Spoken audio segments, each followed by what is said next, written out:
42 degree গরমে কলকাতার যুব ভারতী ক্রীড়াঙ্গনে অনুষ্ঠিত হয়েছিল এক ফুটবল ম্যাচ।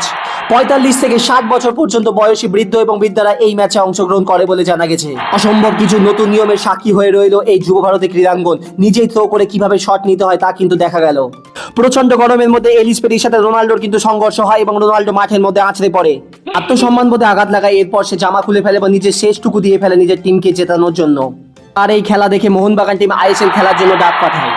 রাস্তা থেকে থ্রো অ্যালাউ রয়েছে এবং এই নিয়মটিকে ফিফার অন্তর্ভুক্ত করা হবে বলে জানা গেছে। উভয় টিমই খুব ভালো খেলছিল, কিন্তু গোলকিপার জানতো না যে গোল পোস্টের পেছন দিকেও কিন্তু গোল অ্যালাউ আছে। আর তার গোল খেয়ে যাওয়ার পর নিজের টিমের মানুষজন কিন্তু তাকে ভালোই গাল দিচ্ছিল। অপোনেন্ট টিম সাবস্টিটিউট প্লেয়ার নামায় ভুলু আসার পর টিম কিন্তু অনেকটাই শক্ত হয় এবং তারা গোল করে ফেলে। খেলা শেষ হতে আর অল্প কিছুক্ষণ ছিল, আর এদিকে রোনাল্ডো কাউন্টার অ্যাটাক চেষ্টা করতে থাকে কিন্তু বিফল হয়। আর অন্যদিকে আবার সেই অসাধারণ টেকনিক নিজেই থ্রো করে কিভাবে এগিয়ে যেতে হয়। যাই হোক, ম্যাচটা শেষ অবধি ড্র হয়েছিল। আপনাদের এই ভিডিওটা কেমন লাগলো অবশ্যই জানাবেন।